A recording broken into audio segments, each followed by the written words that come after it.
అందరికీ నమస్కారం. Traditional India ప్రేక్షకులకు అందరికీ కూడా నమస్కారం.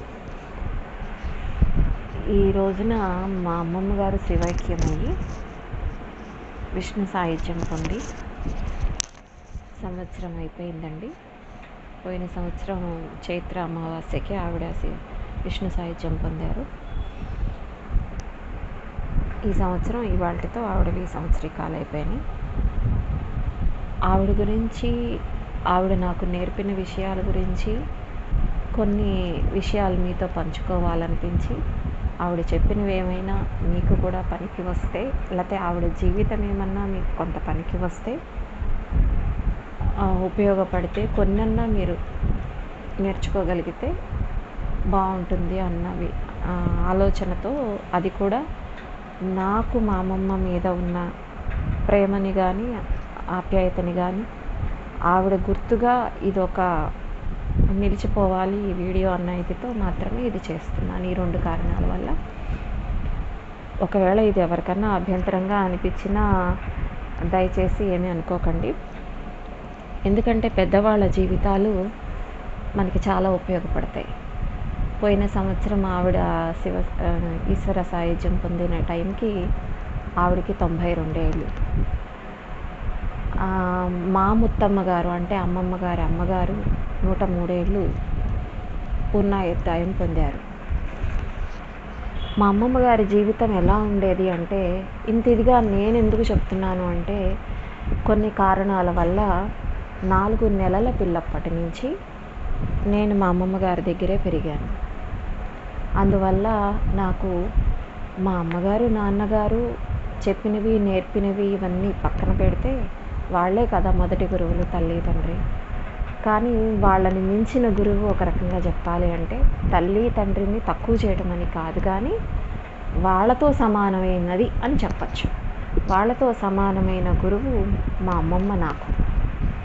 ఆ తర్వాతే మిగతా వాళ్ళు ఎవరైనా సరే. తాతయ్య, అమ్మమ్మ.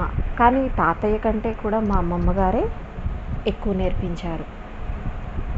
మా రెండవ మావయ్య గారు కూడా కొన్ని విషయాలు చాలా బాగా నేర్పించారు. చెప్పకుండా కొన్ని సందర్భాలు వచ్చినప్పుడు మాత్రమే ఇది చేస్తూ చెప్పారు. ఆయన కూడా ప్రస్తుతం లేరు, కాశీలోనే శివైక్యం చెందారు. ముఖ్యంగా ఈ రోజున అమ్మమ్మ గురించి మాట్లాడడం ఎందుకయ్యా అంటే, ఆవిడ తెల్లవారుజామున 3 గంటలకి లేచేవారండి. ఫిట్ ఇండియా ఉద్యమం ఇలాంటి వాటిల్లో కూడా పార్టిసిపేట్ చేసిన ఆవిడ. ఒక పూటంతా ఆడవాళ్ళని పగలంతా జైల్లో ఉంచి రాత్రికి వదిలేశారు. జైలుకు కూడా వెళ్ళొచ్చిన ఆవిడ. ఫ్రీడమ్ ఫైటర్ ఆవిడ. అలాగే ఆధ్యాత్మికతతో పాటుగా మొత్తం అన్ని రకాల ఇవి కూడా ఆవిడకి ఉన్నాయి అని చెప్పాలి. ఇంకా అప్పట్లో పెద్దవాళ్ళు అలాగే ఉండేవాళ్ళు. తెల్లవారుజామున 3 గంటలకి లేచేవాళ్ళు. మా తాతగారు 6 గంటలకల్లా ట్రైన్ ఎక్కేసేయాలి. అలాగే మా రెండో మామయ్య 6:50కి ట్రైన్ ఎక్కాలి. కాబట్టి అందుకోసమనే కాదు, ఆవిడ నిత్య దైనందికం. అంతకుముందు అయితే కనుక ఏకంగా ఒడ్లు దంచుకోవటాలు, పాడి ఇవన్నీ కూడా ఉండేవి ఆవిడ చిన్నప్పుడు. అలా చాలా ఉన్నాయి పెద్దవాళ్ళు చేసినవి. ఆవిడ జీవితంలో ఆవిడ చెప్పినవి చాలా ఉన్నాయి.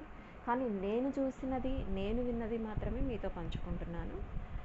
3 గంటలకి లేచి దంతధావనం అది చేసుకుని, అంటే పళ్ళు తోముకోవడం అది చేసుకుని, అంట్లు బయట వేసుకుని, స్టవ్ కడుక్కుని, వంటిల్లు తుడుచుకుని, ఆ తర్వాత బయటంతా కడిగి, చుట్టుపక్కలంతా స్థలం ఉండేది, చుట్టుపక్కలంతా ఊడ్చి కడిగి, బయట కడిగి, 4 వైపులా ఇంటికి ముగ్గులు వేసుకుని, తులసి దగ్గర ముగ్గులు వేసుకుని, అంట్లు తోముకొని, కాలకృత్యాలు తీర్చుకొని, స్నానం చేసి, కాఫీ ఫిల్టర్ వేసుకొని, ఆ రోజుల్లోనే ఆవిడకి కాఫీ అలవాటు ఉండేది. కాఫీ ఫిల్టర్ వేసుకొని, ఆ తర్వాత ఇక వంట చేసుకొని, ముందు దేవుడి నైవేద్యానికి అని చెప్పేసి పక్కన తీసి కొంత పెట్టి, మా తాతయ్యకి టిఫిను, పొద్దున పూట అల్పాహారం అంటారు కదా టిఫిను, మధ్యాహ్నానికి భోజనం, సాయంత్రం తినడానికి కూడా ఇంకేదన్నా అంటే ఇడ్లీ పిండితో రొట్టె వేయడము అట్లాంటివి ఏదన్నా కూడా వడియాలు, ఊరిమిరపకాయలతో సహా వేయించి క్యారేజీ కట్టేదండి. ఆయనకైతే ఒక పెద్ద బుట్ట ఇచ్చేది, మా మామయ్య ఒక సంచిలో పెట్టుకుని తీసుకువెళ్ళేవారు. సో ఇంత వంట చేసేది. మా తాతగారేమో, మా ముత్తమ్మ గారేమో ఈ కొబ్బరి చెట్టు కొమ్మలన్నీ చీల్చి చీపుర్లు చేసి బ్యాలెన్స్ అవన్నీ పోగేసి ఇంట్లో ఉన్న పుల్లలతోనే అంత పొద్దున్నే తెల్లవారుజామున లేచి ఆవిడేమో పొయ్యి మీద వేడి నీళ్ళు కాచేవాళ్ళు. వంట గ్యాస్ మీద అయినా ఆవిడ మాత్రం పొయ్యి మీద వేడి నీళ్ళు కాచి అల్లుడి కోసం ఏర్పాటు చేసేది. ఆ తర్వాత మా తాతగారు లేచి ఆయన పనులు చూసుకుని సంధ్యావందనం చేసుకొని దేవుడి దగ్గర అమ్మమ్మ ఏర్పాటు చేసిన దీపారాధన చేసుకొని పాలు లాంటివి మాత్రమే పెట్టేవాళ్ళు. ఈ నివేదన ఆయన పెట్టేవాళ్ళు కాదు. ఆ తర్వాత అండి ఆయన కంఠం ఉండేది చుట్టుపక్కల వాళ్ళందరికీ అది సుప్రభాతం కింద లెక్క. ఒక రకంగా చెప్పాలి అంటే ఆయన లలిత చదవటం మొదలుపెట్టారు అనగానే అందరూ లేచేవాళ్ళు అనమాట. అట్లా ఉండేది. అప్పుడు మేము కూడా అదే మేలుకొలుపులాగా ఇవన్నీ తెలుస్తున్న చిన్నపిల్లలం నిద్రపోతూ ఉండేవాళ్ళం. నాకు 5 ఏళ్ళు ఉంటాయేమో, నాకు గుర్తున్న దగ్గర నుంచి 5 ఏళ్ల నుంచి గుర్తుంది. అప్పటి నుంచి వింటున్నాను నేను. చుట్టుపక్కల వాళ్ళందరూ చీపుర్ల సౌండ్లు అవి అప్పుడు వినిపించేవి మాకు. అప్పుడు లేచి ఆయన అంత పెద్ద స్వరం ఉండేది ఆయనకి. లలిత, హనుమాన్ చాలీసా మాత్రం పైకి చాలా బిగ్గరగా చదివేవాళ్ళు. ఆ వైబ్రేషన్స్ అనేవి ఆ ఏరియా మొత్తాన్ని కాపాడిందేమో అనిపిస్తుంది ఈ రోజులో. కొంచెం నాకు తెలిసి వచ్చిన తర్వాత ఎంత నేర్చుకున్నా మనం ఎన్నాళ్ళు పోయినా విద్యార్థులమే కదండి. ఈ విషయం మా అమ్మమ్మ చెప్పిన నాకు మొట్టమొదటి మాట. ఆ తర్వాత వీళ్ళు వెళ్ళిపోయిన తర్వాత మా మావయ్య వీళ్ళు వెళ్ళిపోయిన తర్వాత ఇక మేము అంటే కొంచెం పెద్దవాళ్ళు అయిన తర్వాత సంగతి చెప్తున్నాను. చిన్నపిల్లలం అంటే ఇంట్లో ఉండడం. 5వ క్లాస్ వరకు 4వ క్లాస్ వరకు నన్ను స్కూల్కి కూడా పంపలేదు మా అమ్మమ్మ. ఇంట్లోనే నేర్పించింది. ఏజ్ ఎక్కువైందని చెప్పి నాకు 6 నెలలు ఏజ్ ఎక్కువేసి 4లో చేర్పించారు. అంత నాలెడ్జ్ నేర్పింది ఆవిడ నాకు ఆ వయసులోనే. అలాగా తాతగారు సాయంత్రం వచ్చాక ఆదివారాలు లేకపోతే రిటైర్ అయిపోయినాక ఈవినింగ్ కూర్చోబెట్టి ఆ విష్ణు సహస్రనామానికి, లలితా సహస్రనామానికి, ఆంజనేయ స్వామి, హనుమాన్ చాలీసాకి వీటికి మాకు అర్థాలు చెప్పేవాళ్ళు. పక్కన కూర్చోబెట్టుకొని అరుగు మీద కూర్చోబెట్టుకొని ఆరుబయట. ఇలా ఉండేది మా జీవితం. అయితే ఆవిడ ఆ తర్వాత వీళ్ళు వెళ్ళిపోయిన తర్వాత పూజ చేసుకుని ఆ మహానివేదన ఏదో దేవుడికి సమర్పించుకొని అల్పాహారం చేసి అప్పుడు మా అందరి బట్టలు, చాకళ్ళు లేరండి, పనివాళ్ళు లేరు, ఎవ్వరూ లేరు, మా అందరి బట్టలు ఇచ్చేసుకుని పప్పు నానబోసుకొని ఇవన్నీ చేసి మా ముత్తమ్మమ్మ గారేమో మీగడ మజ్జిగ చేసి ఇచ్చేవాళ్ళు, వెన్నపూస తీసి. అదే అందరికీ ఇంట్లో వాళ్ళందరికీ కూడా బయట కొనే పనే ఉండేది కాదు. సో ఇదంతా చేసుకుని ఆవిడ 10:30-11 భోజనాలు అయిపోతాయి. మా తాతగారు ఇంట్లో రిటైర్ అయిపోయినాక అదే పద్ధతి, అవ్వకముందు అదే పద్ధతి. 11 లోపు భోజనాలు అందరివి అయిపోయేది. 11 అయిన తర్వాత ఇక ఆవిడ ఏంటంటే సాయంత్రానికి ఏమన్నా చేయాల్సినవి స్నాక్స్ పిల్లలు తినటానికని ఇట్లాంటివన్నీ ఏర్పాటు చేసుకునేది. తాతగారు రిటైర్ అయిపోయిన తర్వాత మాత్రం పప్పు పోసి అవి రుబ్బి తెల్లారి ఇడ్లీలకైనా అప్పుడు రుబ్బుకోవాల్సిందే ఆవిడ సాయంత్రం పూట.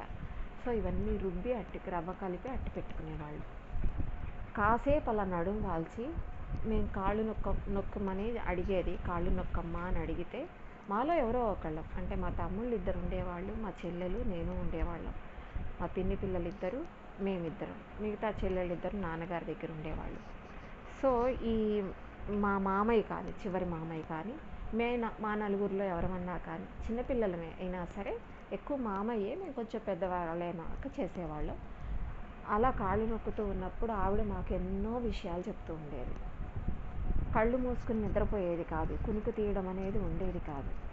నడుము వాల్చేది కాసేపు, ఒక అరగంట సేపు. ఆ తర్వాత లేచి జడ వేసుకుని కూర్చుని ప్రతిరోజు 3 గంటలకండి మాకు మళ్ళీ అల్పాహారం పెట్టేసి, పొద్దున పూట అల్పాహారం మాకు ఉండేది కాదు. ఆవిడ యాక్చువల్గా ఆవిడ తర్వాత ఎప్పుడుకో అలవాటైంది ఆవిడకి కూడా. అవి ఏమి ఉండేవి కాదు మాకు. 3 గంటలకి ప్రతిరోజు కూడా పోతన గారి భాగవతం, వాళ్ళ నాన్నగారి ఆంధ్రీకరించిన పోతన గారి భాగవతం ఉండేది. అది తీసుకుని చదువుకునేది. చుట్టుపక్కల వాళ్ళు వచ్చి కొంతమంది వినేవాళ్ళు. ఒక్కరోజు కూడా ఆవిడ భాగవత పారాయణ మానలేదు. పరిస్థితులు ఎలా ఉన్నా సరే అది మాత్రం వినేది. ఆఖరికి మా తాతగారు రిటైర్ అయిపోయిన తర్వాత కూడా ఆవిడ పద్ధతులు అయితే మారలేదు. ఇలా ఆవిడ చాలా ఏళ్ళు గడిచిందండి అలాగే ఆవిడ. ఆఖరికి చివరి ఒక 3-4 సంవత్సరాలు ఆవిడ ఈశ్వర సాయుధ్యం పొందడానికి ఒక 3-4 సంవత్సరాల వరకు అప్పటికి లేచి ఆవిడ స్నానము, ఆవిడ పనులు ఆవిడ చేసుకోవడం, వంట జోలికి వాటికి వెళ్ళేది కాదు. మధ్యాహ్నం పండగలు కానీ సెలవులు కానీ వచ్చినప్పుడు ఇంతంత పెద్ద పెద్ద క్యానుల్లోకి వాటిల్లోకి జంతికలని, అరిసెలని, కజ్జికాయలని, ఇలాంటి పిండి వంటల లడ్డూలని, పిల్లలు వస్తారు పండగలకి సెలవులకి అని, మా చిన్నమ్మమ్మ గారి పిల్లలు వాళ్ళు కూడా వచ్చేవాళ్ళు. అందుకని మా అందరి కోసమని ఇంతంత పెద్ద పెద్ద క్యానుల్లో కనీసం ఒక 10-15 రకాలు కనీసం చేసి పెట్టేవాళ్ళు. ఇవన్నీ కూడా మిక్సీ లేవు, గ్రైండర్లు లేవు, దంపుకోవటము, రుబ్బుకోవటము, రోకళ్ళు, రోలు, పత్రాలు ఇవేనండి. బండలు, కుందులు ఇవే తప్ప వేరే ఏమీ లేవు. ఆ రోజుల్లో వ్యవస్థ అలా ఉండేది కదా. సో అలాగనమాట. అయితే నా చిన్నప్పుడు ఒకసారి వరసలు పేర్లు అనవసరము, మా చుట్టాల ఆవిడ ఒక ఆవిడకి ఎప్పుడు ఎవరిని చూసినా ఏదో ఒకటి అంటూ ఉండం. ప్రతి ఫ్యామిలీలోనూ ఇలాంటి వాళ్ళిద్దరు ముగ్గురు, అందులో జాయింట్ ఫ్యామిలీలు పెద్ద ఫ్యామిలీలో ఉన్నప్పుడు ఇంకా ఎక్కువ ఉంటారు కాబట్టి ఒక ఆవిడ ఎవరో అనుకోకుండా అమ్మమ్మ గారు వాళ్ళ ఇంటికి వచ్చింది. అమ్మమ్మ ఆ సమయంలో లేదు, చిన్నమ్మమ్మ గారి ఇంటికి వెళ్ళింది. ఏదో మాటల మీద వచ్చి నాకు కొంచెం, మాది ఏంటంటే గవర్నమెంట్ స్కూల్ చదువు, తెలుగు మీడియం, టీచర్స్ ఉండేవాళ్ళు కాదు. నా 10th క్లాస్ విషయం అయిపోయిన తర్వాత సంగతి అండి ఇది. మార్కులు సరిగ్గా రాలేదు, పెళ్లి చేయండి అని ప్రస్తావన తీసుకొచ్చి మా తాతయ్య కాదు నేను చెయ్యను అన్నందుకు కానీ అది ఎంత చదివిస్తే అంత చదివిస్తాను, ఆడపిల్లలకి చదువులు కావాలి, మళ్ళీ అంత అభ్యుదయంగా కూడా ఉండేవాళ్ళు. అలా అన్నప్పుడు ఆవిడ ఏదేదో ఇక మాట్లాడి, నువ్వు మీ తాతయ్యకి చెప్పు నేను పెళ్లి చేసుకుంటానని అడుగు నువ్వు అని చెప్పేసి అలా మాటల మీద వచ్చి, నేను కొంచెం పొగరుగానే, అప్పుడు చిన్న వయసు, మా అమ్మమ్మ గారాబం ఉండేది, అలాగని అందరినీ అనేదాన్ని కాదు, కొంతమందిని మాత్రం అనేదాన్ని. పొగరుగానే సమాధానం చెప్పాను, నేను కాదంటల్లా. చిన్న వయసు అండి అప్పుడు, 10వ క్లాస్ అంటే పెద్ద వయసు కాదు. అన్నందుకు ఆవిడ నానా మాటలు, ఒక ఆడపిల్లని అనకూడని మాటలన్నీ మాట్లాడి వెళ్ళింది. నేను చాలా బాధపడ్డాను. సాధారణంగా ఏడవను నేను, అలాంటి దాన్ని ఆ రోజున ఏడ్చేసి, ఎప్పుడు నా జీవితంలో ఇంతవరకు మళ్ళీ అంతకు ముందు కానీ ఆ తర్వాత కానీ అనని మాట ఒక మాట అన్నాను ఆవిడ. నేను సర్వనాశనం అయిపోతుంది అన్నాను ఏడుస్తూ. మా పెద్దత్తయ్య ఉన్నారు, మా పెద్దమావయ్య భార్య, ఆవిడ ఊరుకోమ్మా అలా అనకూడదమ్మా, ఊరుకోమ్మా అని చెప్పేసి ఓదార్చారు. ఆ తర్వాత అండి ఒక నెల రోజులు తిరిగే లోపల వారానికి 10 రోజులకి చొప్పున ఆ కుటుంబం, ఇప్పుడు నన్ను ఎవరైతే ఒక ఆవిడ మాటలు అన్నారో ఆవిడ కుటుంబంలో 4 మెంబర్స్ ఉంటారు. నలుగురికి కూడా ఏవేవో సమస్యలు వచ్చి చాలా ఇబ్బందులు పడింది అన్న వార్త నాకు వచ్చింది.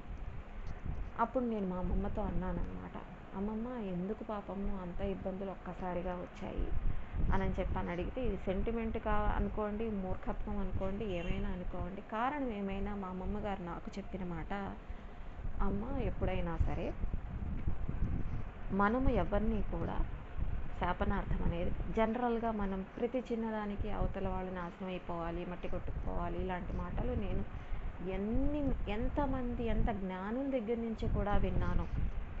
కానీ 10వ క్లాసు అయిపోయిన తర్వాత మా అమ్మమ్మ గారు చెప్పిన మాటే నాకు ఈ రోజుకి వినిపిస్తుంది. ఆవిడప్పుడు చెప్పారనమాట, అసలు ఆడపిల్ల ఏడుస్తూ ఉండకూడదు, ఫస్ట్ థింగ్ నువ్వు ఏడ్చి ఊరుకున్నావా సర్వనాశనం అయిపోవాలి అని చెప్పావు. ఇప్పుడు దాకా నాకు చిన్నప్పటి నుంచే నోములు, పూజలు, సంకల్పాలు అన్నీ అలవాటు చేసింది మా అమ్మమ్మ గారు. సో ఇన్ని చేసుకున్నావు చిన్నప్పటి నుంచి, దాని ఫలితమంతా ఈ ఒక్క దాన్ని తీసుకుని, ఇప్పుడు విశ్వామిత్రుడు కనుక 3 సార్లు తపస్సు చేసుకుని ఆయన తపో మహిమంతా దేవతల పరీక్షలు కానివ్వండి, ఏవి కానివ్వండి, అలా 3 సార్లుగా బ్రహ్మర్షి అవ్వకుండా ఆయనకి ఎలా అడ్డుకున్నాయో ఇదే ఎగ్జాంపుల్ చెప్పారండి ఆవిడ. నువ్వు చేసుకున్న తపో ఫలితమంతా, పూజా ఫలితమంతా, నీ పుణ్య ఫలితమంతా ఇలా ఎవరినన్నా తిట్టినప్పుడు వెళ్ళిపోతుంది. మొదటి విషయం నీకు నష్టమైనది. రెండో విషయం, ఇప్పుడు వాళ్ళకి నష్టం జరిగింది, ఆ మాట అన్నావు కాబట్టి, అది ఇంత పూజలు అవి చేసుకున్నావు చిన్న వయసులో కాబట్టి నీ మాటను దేవుడు నిజం చేశాడు, కానీ ఇప్పుడు మళ్ళీ నువ్వే బాధపడుతున్నావు. కాబట్టి ఎప్పుడైనా కూడా ఒకళ్ళకి నష్టం కానీ, నాశనం కానీ, అన్యాయం కానీ, అది శత్రువు అయినా సరే జరగాలి అని అనుకోకూడదమ్మా. జీవితంలో చాలా ముఖ్యమైన విషయం ఇది, గుర్తుపెట్టుకో నువ్వు అన్నావని నాకు అత్తయ్య చెప్పింది, అప్పుడే అడగచ్చు, కానీ ఏంటంటే అప్పుడు అడిగితే నువ్వు కోపం మీదో బాధలోనో ఉంటావు, ఇంకొంచెం ఏడుస్తావు, బాధపడతావు తప్ప ఉపయోగం లేదు, సందర్భం ఇప్పుడు వచ్చింది చెప్తున్నాను. అలాగే ఇప్పుడు తల్లిదండ్రి అన్నప్పుడు ఏదో ఒకటి అంటూ ఉంటారు. ఒకసారి మా నాన్నగారు ఏదో అన్నారు, నాకు చాలా బాధేసింది. దానికి కారణం కూడా ఆయన ఎవరో ఏదో చెప్తే విని నువ్వు అలా ఎందుకమ్మా చేశావు అని అనడమే. అందుకని వాళ్ళందరూ అలా చెప్పారు. మా నాన్నగారు ఇలా నన్ను ఎలా అంటారు, నన్ను అడగకుండానే ఎలా కన్ఫర్మ్ చేస్తారు. ఇది చాలా చిన్నప్పుడు సంగతి అండి, ఇది ఇంకా చిన్నప్పుడు సంగతి. అలా ఎలా అంటారమ్మమ్మ అని బాధపడినప్పుడు అప్పుడు కూడా మా అమ్మమ్మ ఒక మాట చెప్పారు. అవతల వాళ్ళు మీ నాన్నగారు మాట చెప్పారు, ఏదో చెప్పారు, మీ నాన్నగారు అన్నారని అనుకోమ్మా, కానీ అవతల వాళ్ళని మనం ఎప్పుడూ అనకూడదు. మా నాన్న వాళ్ళతో పాటు నన్ను కూడా బాగా చూసుకోవాలి అని అనుకోవాలే తప్ప వాళ్ళని చూసుకోకూడదు, వాళ్ళని ఎందుకు చూడాలి, మమ్మల్ని ఎందుకు చూడకూడదు అన్న మాట నువ్వు అనుకోకూడదు. అది ఎవరి విషయమైనా వర్తిస్తుంది. నాన్న కావచ్చు, అమ్మ కావచ్చు, నేను కావచ్చు, రేపు పెళ్ళైనాక భర్త పిల్లలు ఎవరైనా కావచ్చు. అందరితో పాటు నన్ను కూడా ప్రేమగా చూసుకోవాలి అనుకో తప్ప ఎప్పుడూ కూడా వాళ్ళని చూస్తున్నారు అన్న మాట నువ్వు అనుకోకూడదు. అదొక మాట చెప్పారు. ఆ తర్వాత ఏదో సందర్భం సరిగా గుర్తులేదు ఇప్పుడు నాకు, అపకారికి ఉపకారము అనే సామెత ఉంది చూసారు, అదే పద్యం ఉంది చూసారా, నెపమెన్నక చేయువాడు నేర్పరి సుమతి అని. అలాగా ప్రతి విషయము కూడా సందర్భాన్ని బట్టి శ్లోకాల రూపంలో, పద్యాల రూపంలో, లేకపోతే కథల రూపంలో, భాగవతంలో నుంచి కానివ్వండి, భారతంలో నుంచి కానివ్వండి, రామాయణంలో నుంచి కానివ్వండి, అమ్మవారి కథలు కానివ్వండి తీసుకుని ఒక ఎగ్జాంపుల్గా మాకు చెప్తూ ఉండేవాళ్ళు. ఈ మాట కూడా చెప్పింది ఒకసారి. ఎప్పుడు ఇదంతా నా పెళ్ళైన తర్వాత విషయమేనండి. పెళ్ళైన తర్వాత అత్తారింటి వాళ్ళతో కావచ్చు, ఎవరితో కావచ్చు, చిన్న చిన్న సమస్యలు వస్తూ ఉంటాయి. అలా నేను ఉద్యోగం చేసే వాళ్ళ దగ్గర ఒకసారి సమస్య వచ్చింది. మానేశాను, నేను ఉద్యోగం మానేశాను. కొన్నాళ్ళ తర్వాత వాళ్ళే వచ్చి మీరు మళ్ళీ జాయిన్ అవ్వమని అడిగారు.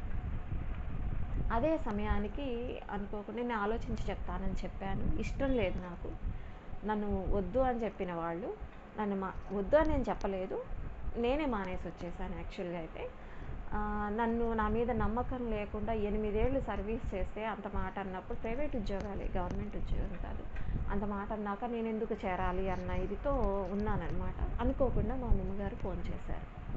అమ్మమ్మ ఇది పరిస్థితి అని చెప్పారు. సాధారణంగా నేను అత్తారింటి విషయాలు పుట్టింట్లో అస్సలు చెప్పేదాన్ని కాదు. ఆ సమయంలో ఎవరన్నా మా వాళ్ళు ఎవరన్నా ఉంటే తెలియడము, లేకపోతే అనుకోకుండా ఏదన్నా విషయం తెలిసి రావడము తప్ప నా అంతటా నేనుగా చెప్పిన సమస్యలంటూ ఏమీ లేవు. ఇది నాకు గర్వంగానే ఉంటుంది. ఇది కూడా మా అమ్మమ్మ గారు చెప్పిన విషయమే కాబట్టి నేను అలా గుర్తుపెట్టుకున్నాను. ప్రతి చిన్నదానికి ఈ రోజుల్లో ఫోన్లు వచ్చేసాయి కదా అని చెప్పేసి మా అత్తగారు తుమ్మింది, మా మామగారు దగ్గారు, మా ఆడపడుచు పిలిచింది అని చెప్పి ఫోన్లు చెప్పడం. అవతలున్న అమ్మా నాన్న కూడా కనీసం, అంటే అందరినీ అనట్లేదు, కొంతమందిని అంటున్నారు, కానీ ప్రస్తుత రోజుల్లో మాత్రం 90% మంది ఇలాగే ఉన్నారు. ఎందుకమ్మా నువ్వు అక్కడ వచ్చేయడం అంటాం, వీళ్ళేమో పోట్లాడ పెట్టుకుని వెళ్ళిపోవడం, భర్త ఏమో అలిగి తెచ్చుకోగలిగితే తెచ్చుకోవడం, లేకపోతే పోతే పోయిందని విడాకులు ఇవ్వడం. సంవత్సరం కూడా కలిసి లేకుండా విడాకులు తీసుకుంటున్నారు. సో ఇది మా అమ్మమ్మ గారు వచ్చే జనరేషన్ని ఊహించుకున్నారో ఏమో, ఆవిడకి అర్థమైందో ఏమో మాకైతే తెలియదు, కానీ ఈ మాట నాకు ముందే చెప్పారు. పుట్టింటి విషయాలు అత్తారింట్లో, అత్తారింటి విషయాలు పుట్టింట్లో చెప్పడం మంచిది కాదు. ఒకవేళ ఏదైనా ఇంపార్టెంట్ విషయాలు అయితే కనుక ఎంతవరకు చెప్పగలగాలో నువ్వు ఆలోచించుకుని అంతవరకు మాత్రమే చెప్పడం నేర్చుకోమ్మా అని చెప్పారు. అయితే ఇది నా సొంత విషయం కదండి. సో మా అమ్మమ్మగారు ఫోన్ చేసినప్పుడు అమ్మమ్మ ఇలా అన్నారు, ఏదైనా ఉద్యోగం దొరికిందా అని అడగడానికే చేశారు ఆవిడ. నెల అవుతోంది, ఏదన్నా వేరే ఉద్యోగం చూసుకున్నావా అమ్మ అని అడగడానికే చేయడం వల్ల నేను చెప్పాల్సి వచ్చిందనమాట. ఆవిడకి కూడా చెప్పేదాన్ని కాదండి, నేర్పింది కాబట్టి. ఆవిడ అడిగినా కూడా నవ్వేసి బాగుందమ్మమ్మ అని చెప్పేదాన్నే తప్ప ఈ ప్రాబ్లం ఉందనో లేకపోతే ఇలా సంతోషం పంచుకునేదాన్ని తప్ప బాధలు ఎప్పుడు పంచుకోలేదు. అయితే ఆవిడ అప్పుడు అన్నారనమాట, ఇలా నాకు ఇష్టం లేదమ్మమ్మ అంటే, ఎప్పుడైనమ్మా జీవితంలో ఒకటి గుర్తుపెట్టుకో, వాళ్ళు ఎవరైనా కావచ్చు, చిన్నవాళ్ళు కావచ్చు, పెద్దవాళ్ళు కావచ్చు, ఆఖరికి నిన్ను చంపటానికి వచ్చిన నీ శత్రువులైనా కావచ్చు, ఎవరో వస్తారని కాదండి, ఆవిడ చెప్పిన మాట చెప్తున్నాను, నీ శత్రువులైనా కావచ్చు, వాళ్ళు నిన్ను చంపడానికే వచ్చినా నీ దగ్గరికి సహాయం కోసం అంటూ వచ్చారు అంటే మాత్రం నువ్వు కాదని అనకూడదు. ఒక రకంగా ఇది కూడా అలాంటిదే.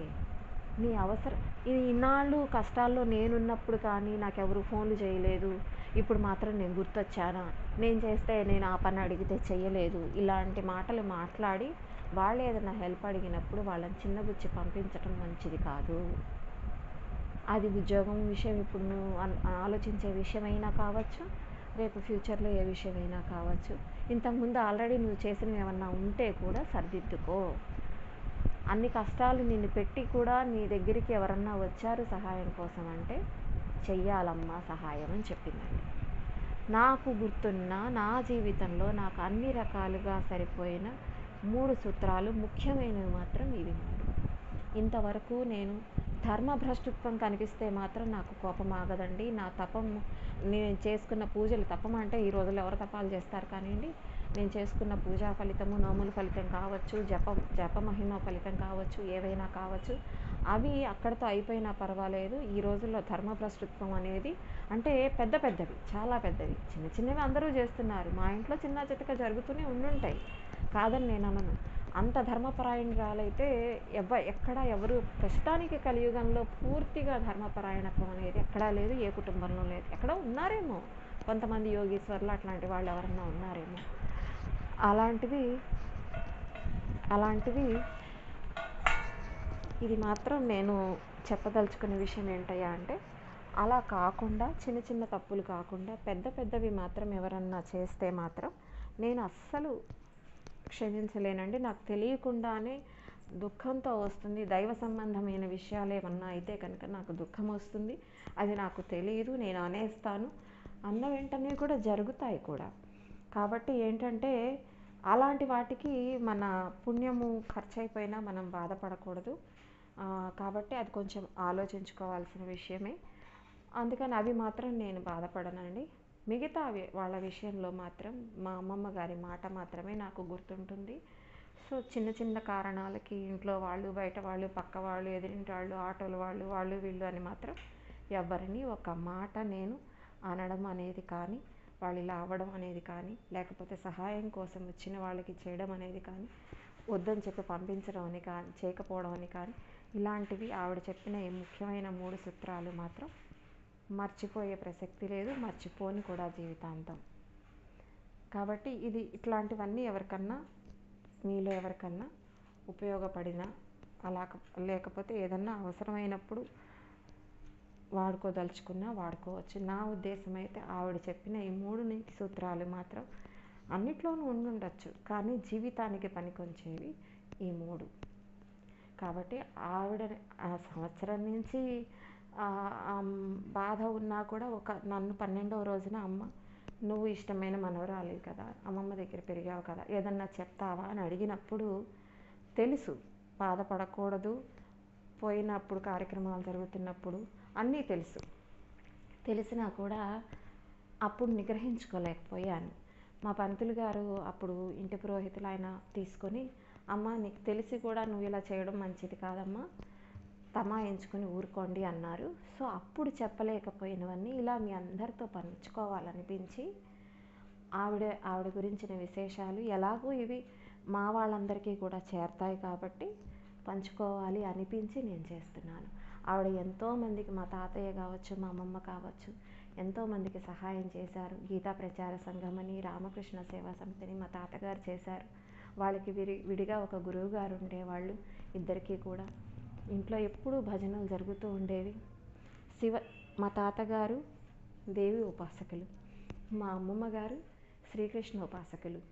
అలాగే ఇద్దరికీ కూడా శివుడు అంటే ఇష్టం. మా ఇంట్లో ఏ విధమైన భేదాలు లేవు, మాకు అలాగే నేర్పారు. ఇది చాలా ముఖ్యమైన విషయం. ప్రస్తుతం జరుగుతున్నది శివద్వేషం విష్ణుమూర్తికి ఇష్టం ఉండదు, ఈ విష్ణుమూర్తిని ద్వేషించడం హరిద్వేషం శివుడికి ఇష్టం ఉండదు. శివుడు తన శరీరంలో 2 భాగాలని, ఒకటి అమ్మవారికి, ఒకటి విష్ణుమూర్తికి ఇచ్చేశారు ఆయన. ఆయన అంటే ఇద్దరు కలిస్తేనే ఈశ్వరుడు. అలాగే విష్ణు రూపం స్త్రీత్వం పొందితే దేవి, దేవి పురుషత్వం పొందితే విష్ణుమూర్తి. కాబట్టి ఒకళ్ళనొకళ్ళు అనుకోవడము, ఒకళ్ళ కోసం ఒకళ్ళు ఏదో సినిమా స్టార్ల కోసం క్రికెటర్ల కోసం కనుక మాట్లాడుకుంటున్నట్టుగా అంత చీప్గా దేవుళ్ళని చేసేయడం, ఇదొకటి మాకు మా అమ్మమ్మ గారు ఫస్ట్ నుంచి నేర్పింది. కాబట్టి ఇది అంత మంచిది కాదండి. మా తాతగారు అనేవాళ్ళు, మా ఇంట్లో రాజరాజేశ్వరి, శివుడు పెద్ద పెద్ద ఫోటోలు పక్క పక్కనే ఉండేవి హాల్లో. అలా చూసుకుని అప్పుడప్పుడు అమ్మవారు కళగా ఉంది అనుకునేవాళ్ళు ఒకరోజు. కొన్ని రోజుల తర్వాత ఈ అయ్యగారు మా అమ్మ శక్తి అంతా తీసేసుకుంటున్నారమ్మా అనేవాళ్ళు. అంటే అదంతా ఏంటంటే ఆయనకు అలా అనిపించేదేమో మాకైతే తెలియదు కానీ అని నవ్వుకునేవాళ్ళు, తిట్టేవాళ్ళు కాదండి. మా ఇంట్లో ద్వేషం లేదు. ఆ తిట్టకోడాలు, శివుడు అలాగా, ఈశ్వరుడు ఇలా, విష్ణుమూర్తి ఇలాగా, అమ్మవారు ఇలాగా, నువ్వు ఆ పూజ చేస్తావేంటి, నువ్వు ఈ పూజ చేస్తావేంటి, ఇలా ఏం లేవు మా ఇంట్లో. ఎందుకంటే అది నేను గర్వంగానే చెప్పుకుంటాను ఈ విషయం అయితే మాత్రం. ఇది అస్సలు మంచిది కాదు, అస్సలు మంచిది కాదు. దేశానికి మాత్రం ఇలా శివద్వేషము, హరిద్వేషము, లేకపోతే భగవతీ ద్వేషము ఏవీ మంచివి కాదు. అమ్మ అమ్మే, అయ్య అయ్యే, విష్ణుమూర్తి విష్ణుమూర్తి. ఈ విష్ణుమూర్తి అమ్మవారు కలిస్తేనే పరమేశ్వరుడు.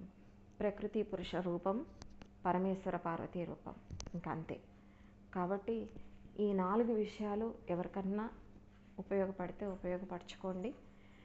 దయచేసి ఏమన్నా కనుక తప్పుగా మాట్లాడితే క్షమించండి. మా అమ్మమ్మ గారి మీద ఇష్టంతో, ఆవిడ చెప్పిన దాని మీద ఆసక్తితో మీ అందరికీ తెలియచేయాలని మాత్రమే నేను ఈ వీడియో పెడుతున్నాను. ఓం శాంతి. జై శ్రీమన్నారాయణ. జై శ్రీరామ్.